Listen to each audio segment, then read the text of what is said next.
mais deux anges éclos d'un sourire, un jour, sur les lèvres de Dieu, abandonnèrent aux zéphyrs leurs ailes dans l'horizon bleu. Jumeaux de goût, de forme et d'âge, un même amour et leur partage.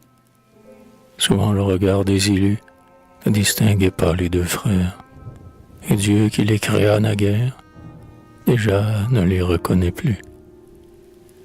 Leurs yeux conversaient sans parole.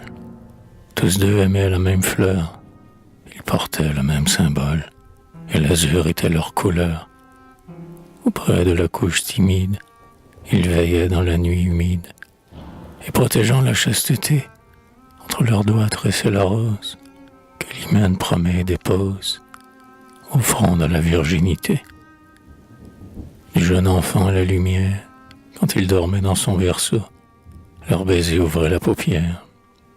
Sa mère, levant le rideau et voyant son sourire étrange, disait « Il joue avec un ange ».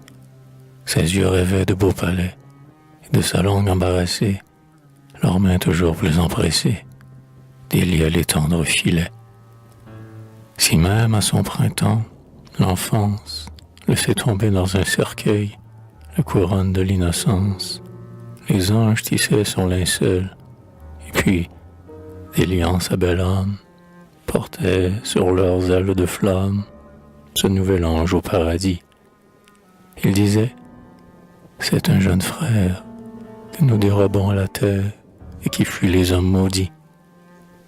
Un soir, sur le bord d'une rive, où des saules pleurent sur l'eau, où de son haleine plaintive, le vent soulève un vert rideau, ils s'arrêtaient, et de l'onde qui fuit devant eux vagabonde, ils virent, songe merveilleux, sortir le sein d'une baigneuse.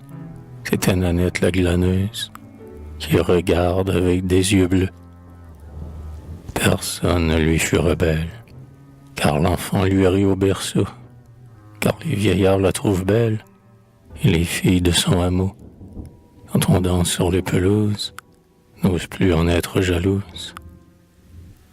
Sur les anges, sa vue agit, car leur front sur leur sein se penche, et du bout de son aile blanche, l'un se voit là, l'autre rougit.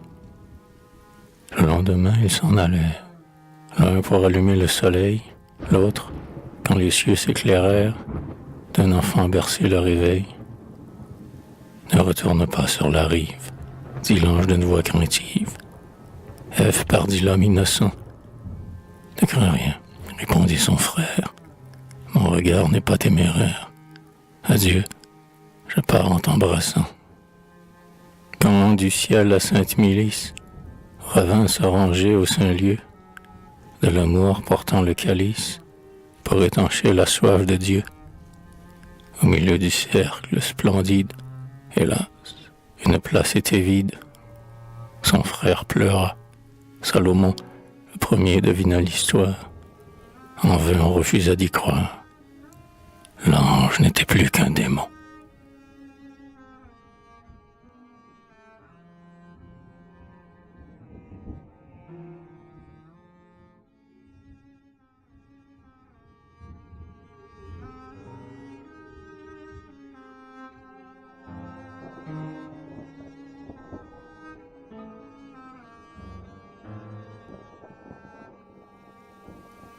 À son loyer, le soir, on attendit Nanette, mais vainement.